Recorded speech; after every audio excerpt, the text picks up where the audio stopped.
What has one eye, one horn, and is... Ooh, I know, the flying purple people eater. What? What are you talking about? Don't tell me you've forgotten the song from kindergarten. It was the one-eyed, one-horned, flying purple people eater. If you sing anymore, we might get a copyright strike. I thought you would have made fun of my voice. I was trying to be nice. Why? I wouldn't have. Gee, thanks.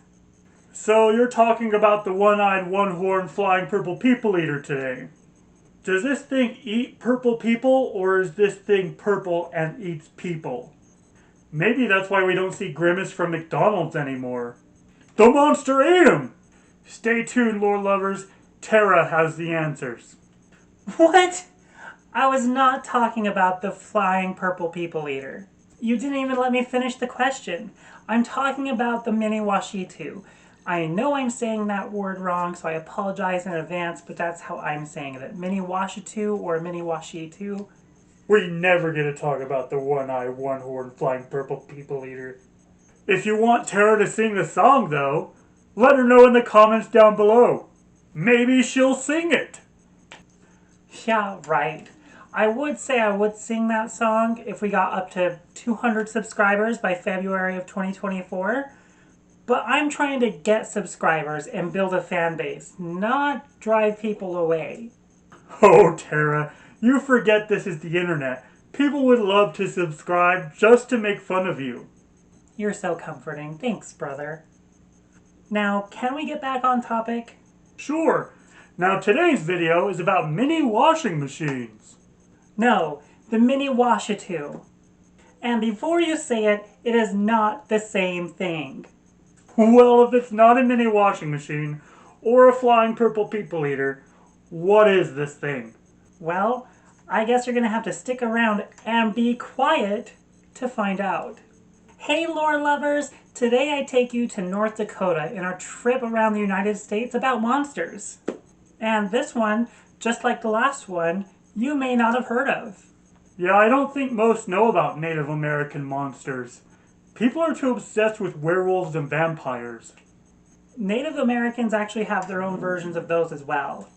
Maybe we'll touch base on them one day, but not today. Today, as I've said, is about the Miniwashitu or Miniwashitu. Now, this thing Native Americans have talked about for centuries. However, it didn't make it to modern media like books until 1921. And that's when Melvin Rudolph wrote about it. Who is Melvin Rudolph? He was actually a former curator for the North Dakota State Historical Society. And he was also a cultural anthropologist. He loved hearing about stories from tribal nations and finally wrote this one down in 1921. And this is what he has to say about it. It is said that in the long ago, there was a mysterious being within the stream of the Missouri River. It was seldom seen by human beings and was most dreadful to see. It is said that sometimes it was seen within the water in the middle of the stream, causing a redness shining like the redness of fire as it passed up the stream against the current with a terrific roaring sound. And they say that if this dreadful being was seen by anyone in the daytime, anyone who thus saw it soon after became crazy and continued restless and writhing as though in pain until he was relieved by death. And it is said that one time, not a very great many years ago, this frightful being was seen by a man, and he told how it appeared. He said that it was of a strange form, and covered all over with hair like a buffalo, but red in color, that it had only one eye in the middle of its forehead, and above that a single horn. Its backbone stood out notched and jagged like an enormous saw. As soon as the man beheld the awful sight, everything became dark to him, he said. He was just able to reach home, but he lost his reason, and soon after that, he died. It is said that this mysterious Miniwashitu, or water monster, still lives in the Missouri River, and that in the springtime, as it moves upstream against the current, it breaks up the ice of the river. This water monster was held in awe and dread by the people. Wow. Making people go mad. That sounds kind of like an eldritch horror. Like Cthulhu. Is this thing Cthulhu? Maybe they're brothers. Cthulhu was created by H.P. Lovecraft, and he grew up in Rhode Island, not North Dakota. So although they share similarities, I don't think one created the other. Now, this monster spends most of its time submerged in the Missouri River, but when it is out, it is a terrifying sight. Standing at a whopping 7 feet tall and is covered in red hair. It is so massive, it is more like a bipedal buffalo than any other typical water monster you might hear about, where they're more like serpentine in appearance. As mentioned, it does have one eye in the middle of its forehead and a single horn atop its head. But this thing's hands are humanoid in nature, and it has hooves for feet. And from my research, there hasn't really been any photographs of this creature, ever. But that hasn't stopped people from believing in it. And although this thing is frightening and fearsome to see, this is one of the few monsters that actually isn't trying to prey on humans. It is said it eats mainly fish, plants, and grass, though it is extremely protective of its territory. This thing sounds more like a children's story to keep them away from playing in the Missouri River. Especially with no photographs. I mean, even Bigfoot has a photo of himself. In the book Harry Potter and the Chamber of Secrets, the basilisk is the monster that's hiding down there. And when you look at it straight on into its eyes, you die. However, if you look at it through a reflection of some sort, you just get petrified. Spoiler alert if you hadn't read the book yet.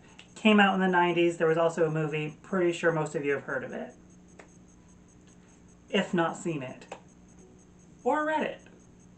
Similarly, it is said that just staring at this monster will make you go mad and eventually die from going crazy. In the meantime, going blind from the horrific visage of the Miniwashitu. Maybe seeing this thing through a camera is a similar effect as the basilisk in Harry Potter. Breaking the camera but causes the person to go temporarily insane and maybe forgetful. Maybe that's why we've never seen a picture of it, but we know it exists. Or believe it exists.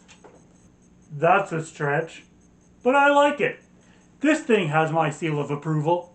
It's also said that if you hear its roar, especially when coming out of the water, it is so deafening that you'll actually go deaf yourself. But it's not all bad. The Miniwashitu actually breaks up the ice in the Missouri River so fishermen and travelers can use it. This, in Native American lore, makes the monster respected and feared. Well, lore lovers, what do you think? Do you believe in the Miniwashitu? Have you seen one and somehow survived with your mind intact? Let me know in the comments down below. And if you liked this video, be sure to like and subscribe and hit that bell notification icon to be alerted for when the next video becomes available. And until next time, especially if you live in North Dakota or near the Missouri River, maybe avert your gaze come springtime, so you're still here to enjoy the summer. That's a nice thought to leave them with, Tara. Should have just sang the song about the flying purple people eater. Poor Grimace. Poor Grimace. See you soon, lore lovers.